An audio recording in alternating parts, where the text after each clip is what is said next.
Hello everyone, it's Juneteenth. So let's talk about slavery. Or more specifically and correctly, let's talk about an organization of individuals who thought slavery was so important that they wrote that their foundations are laid, their cornerstone rests upon the great truth that the Negro is not equal to the white man, that slavery, subordination to the superior race, is his natural and normal condition. I'm talking about, of course, the Confederacy. If you are like the president and have recently found out the origins of Juneteenth, I'm not lying about that, link in the description. Let me further educate you about what Juneteenth really is. On June 19th, 1865, over 2 years after the Emancipation Proclamation in Galveston, Texas, a Union general marched in and freed the last of the slaves. Although there is some historical evidence that suggests that slavery existed in the United States up and into the 1900s, this is widely considered the Emancipation Day for American slaves. It has been celebrated ever since, with the first noted celebration happening in Houston in 1867, in which 10 acres of land was purchased from a fundraiser at that event, which is now Emancipation Park in Houston. Why then, if we're talking about Juneteenth, did I mention the Confederacy? Well, I think it's important for us to remember what Confederate General Robert E. Lee said about the erection of Confederate monuments. As regards to the erection of such a monument, as is contemplated, my conviction is that however grateful it would be to the feelings of the South, the attempt in the present condition of the country would have the effect of retarding instead of accelerating its accomplishment, and of continuing, if not adding to, the difficulties under which the Southern people labor. That's right, the man whose monument has been erected several dozen times over was actually, at least seemingly, against the existence of Confederate monuments. It is also of note to take consideration of when these monuments were erected, the vast majority of which were erected directly before or leading up to the civil rights movement in the South, with another significant large number being erected directly after the Reconstruction phase in the South and the beginnings of Jim Crow. So why then were those monuments erected? Well, the timetable upon which they were erected gives us an inkling into why they exist. They were to then, and still do, exist as a testament to reminding Black people in the United States not to get out of line. Would you, just for the sake of asking, erect a monument to Benedict Arnold? Probably not. Would you erect a monument in this country to Osama bin Laden? No, I'm certain not. Or to the terrorists who hijacked the planes in 9/11? Absolutely not. Well, what then is the difference in reality? Did not the southern states attack and kill Americans to a much larger number than the hijackers of 9/11 or our war in Afghanistan? Absolutely. Did they not have in their minds to subvert the ideals of freedom and democracy that the northern states were supposedly trying to enforce upon them? Well, absolutely. That was what they existed for. Did they not lose the war? Yes, they did.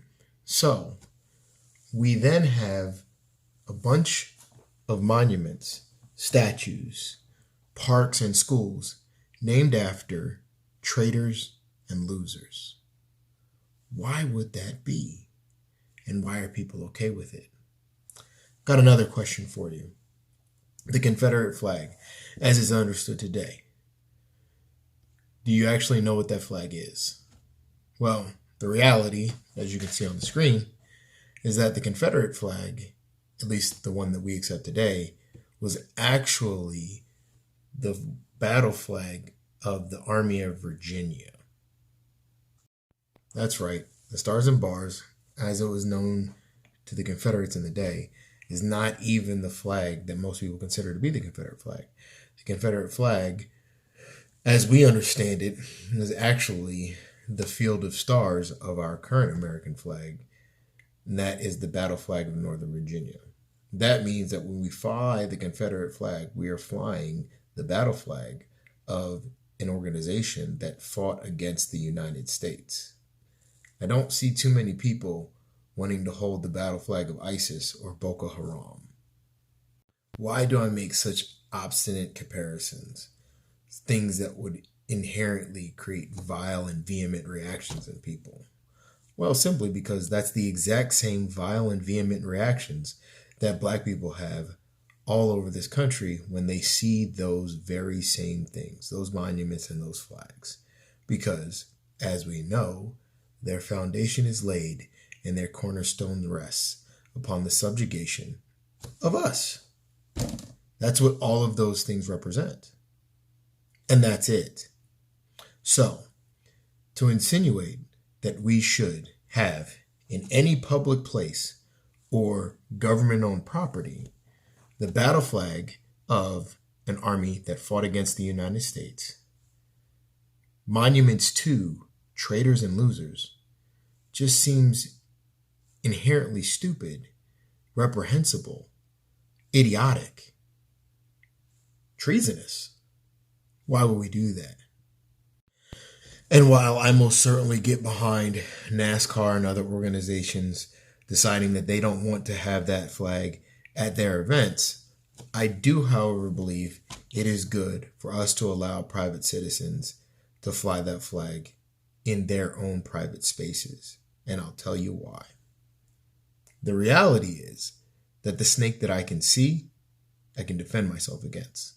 The snake that I can't see is what I'm really scared of. What I'm saying, in essence, is the fact that those monuments, those markers, denote an individual who thinks like Jefferson Davis, who thinks like the individuals who would subjugate me. And I want to know, I would much rather have you have that Confederate flag out in your front yard. Absolutely. If you have the space, erect a statue to Robert E. Lee or to any of the Confederate generals. I mean, hey, if you so desire, put the fact that you're a Ku Klux Klan member on your front porch.